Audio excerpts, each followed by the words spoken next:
Quando Jesus Cristo viveu entre os judeus, era seu costume assistir à sinagoga para adorar e ensinar no dia de sábado. E os líderes religiosos lhe espreitavam continuamente.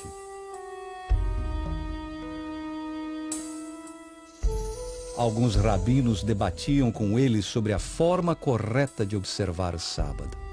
Eles esperavam apanhá-lo curando os doentes no santo dia para acusá-lo de ser transgressor do sábado.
Olá, eu sou Fernando Iglesias, estou feliz em receber você para o terceiro programa da série O Sétimo Dia, Revelações das Páginas Perdidas da História. O que Jesus Cristo fez no sábado, uns 2000 anos atrás, foi realmente revolucionário. Ao curar o homem da mão ressequida, ele ganhou o coração do povo. Porém, isso lhe colocou em direto conflito com os líderes judeus. Ao declarar ser ele o Senhor do sábado, ele desafiou a autoridade espiritual deles, um desafio que provocou seu julgamento infame e morte na cruz. Jesus nasceu em Belém, uma aldeia insignificante na Judéia, durante o reinado de Tibério. Naquela época, o Império Romano possuía dentro das suas fronteiras dezenas, se não centenas de religiões e seitas. Por exemplo, o zoroastrismo persa, as seitas enigmáticas da Grécia e o druidismo céltico inglês. Os rituais de iniciação secreto e de fertilidade, bem como a crença na astrologia, eram comuns.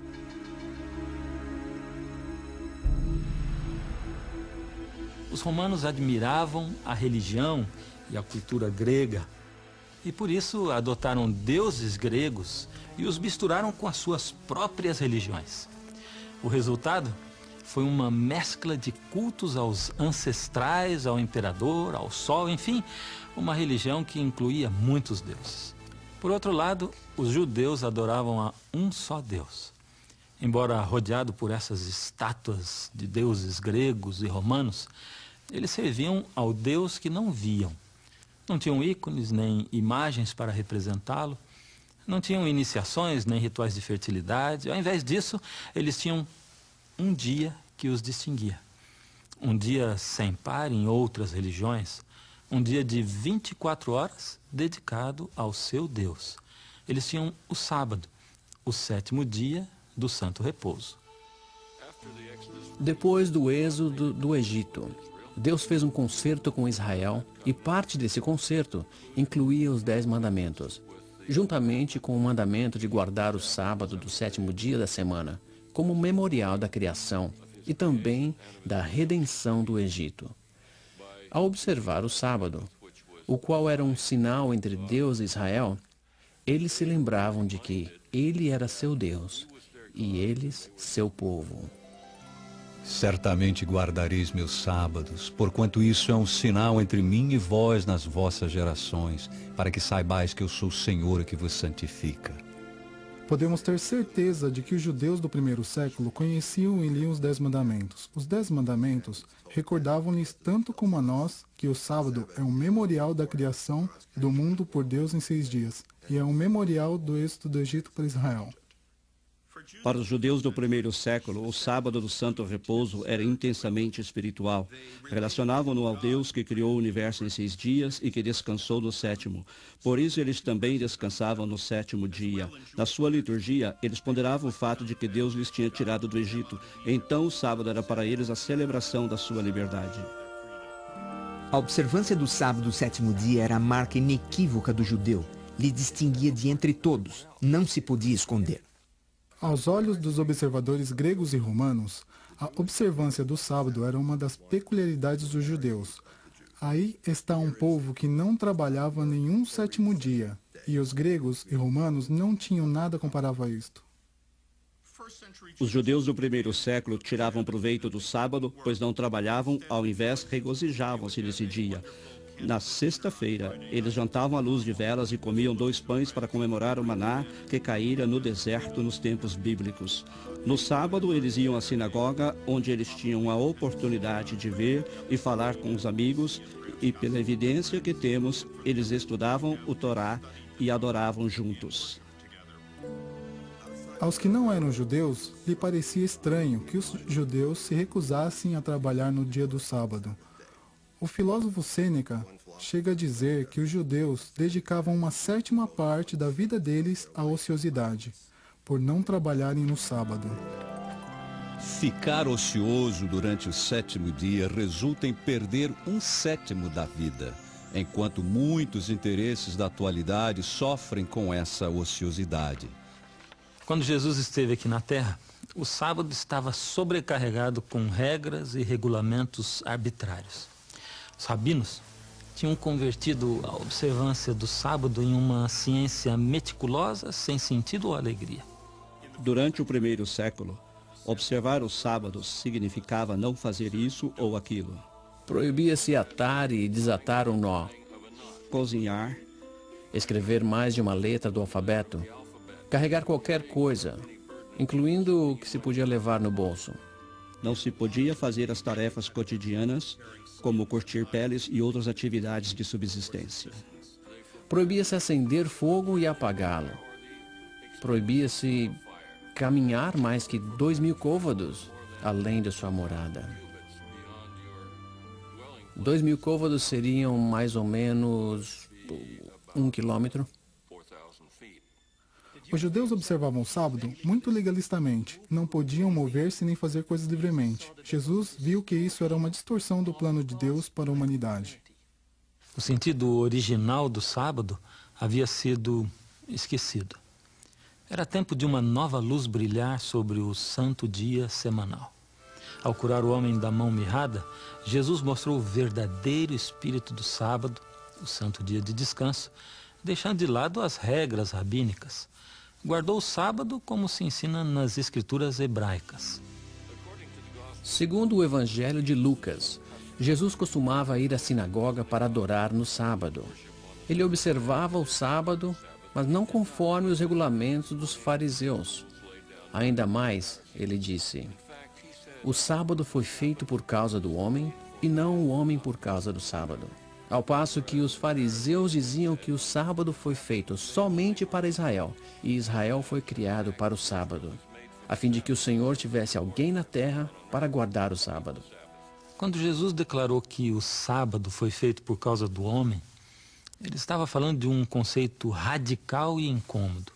Não é de se estranhar que provocara tanta oposição por parte dos líderes judeus.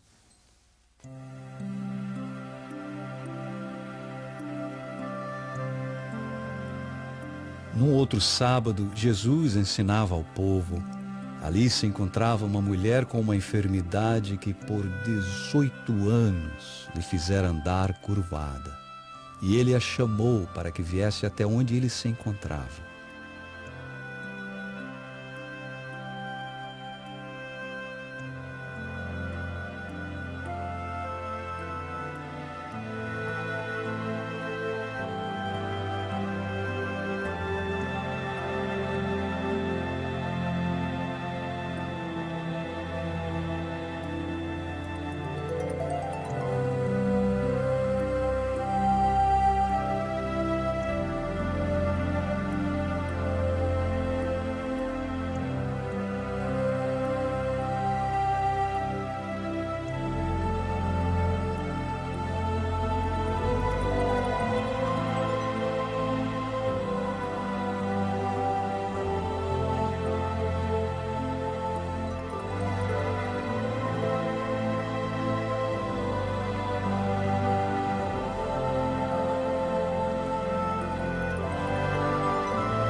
Os líderes religiosos ficaram zangados com ele por curá-la no sábado e então conspiraram contra ele. Para os líderes religiosos, isso era escandaloso, principalmente por infringir-se a lei do perigo mortal. A lei do perigo mortal dizia que só em casos de vida ou morte podiam fazer certas coisas no sábado. Por exemplo, salvar a vida de alguém cuja vida estivesse em perigo. Mas não se podia curar um doente, mesmo crônico, o qual teria que fazer-se em outro dia. Mas Jesus não quis esperar mais um dia. Ele estava na realidade dizendo-lhes: vocês desamarram o animal para que descanse no sábado, mas vocês me criticam por tirar dessa mulher a carga, a fim de que possa guardar o sábado pela primeira vez em muitos anos. Foi um argumento arrasador. São João declara sobre a vida do Mestre que, por esta causa, os judeus perseguiram a Jesus, porque fazia estas coisas no sábado. Acusaram Jesus de quebrar o sábado, pois temiam se o povo seguisse a Jesus, ele se tornaria uma nação quebrantadora do sábado. Isso lhes faria incorrer no juízo e ira de Deus, fazendo-lhes uma nação perdida. Foi esse temor que lhes levou a crucificar a Cristo.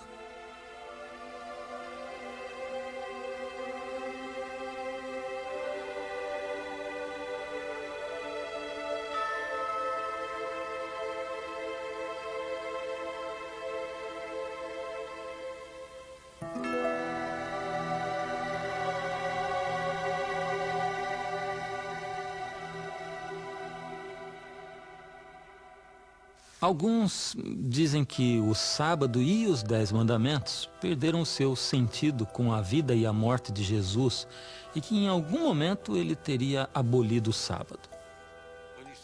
Em vez de dizer que o sábado foi feito por causa do homem e não o homem por causa do sábado, ele poderia ter dito que o sábado foi dado a Israel e que não era necessário ser observado pelos outros, talvez nem mesmo os judeus.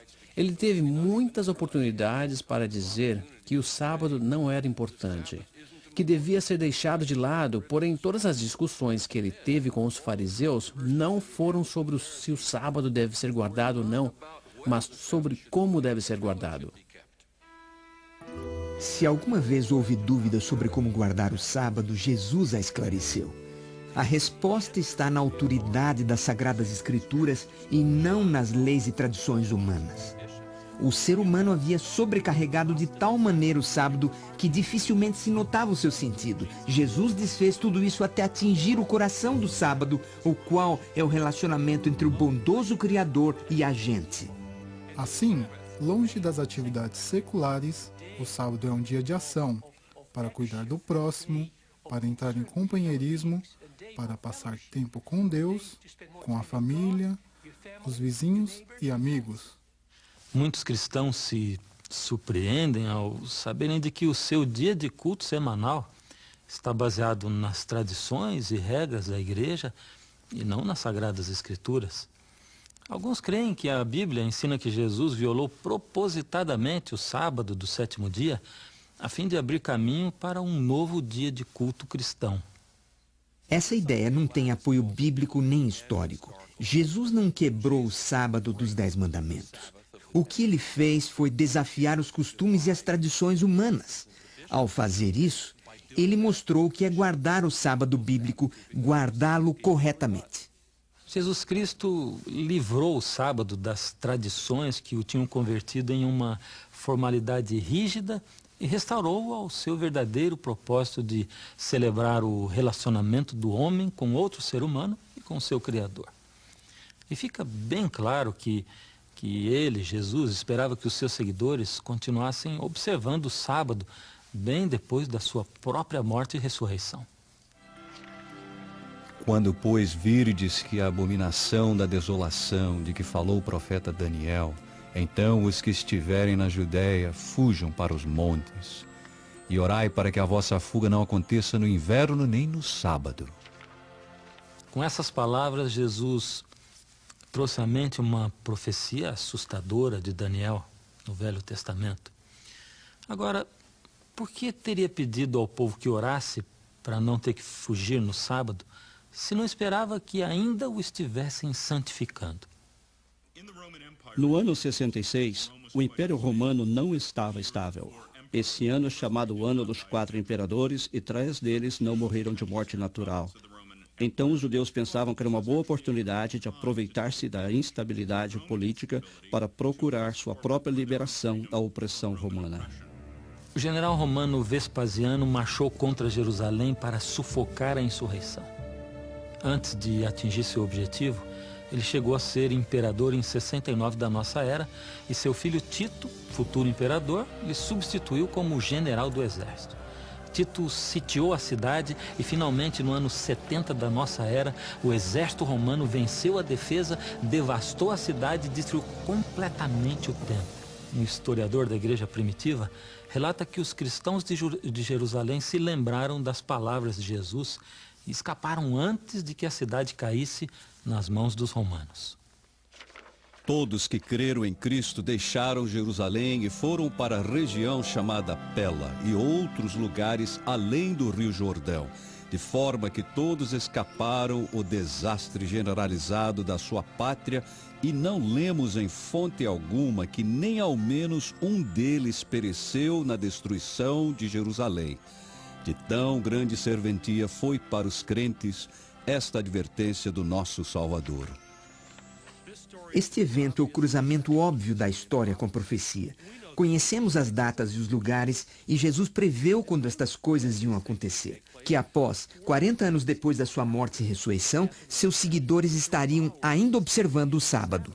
Na verdade, durante o período do Novo Testamento, que foi até o fim do primeiro século, os cristãos continuaram observando o sábado do sétimo dia. Isso está claro tanto na Bíblia como nos anais da história.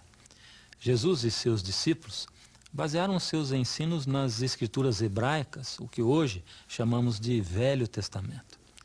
Isso manteve os cristãos em comum acordo com seus irmãos judeus. Os cristãos não achavam que tinham uma nova religião.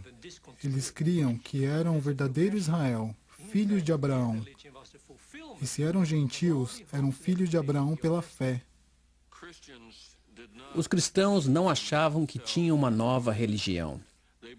Por serem judeus, eles criam que eram o verdadeiro Israel, filhos de Abraão. E se eram gentios, eram filhos de Abraão pela fé.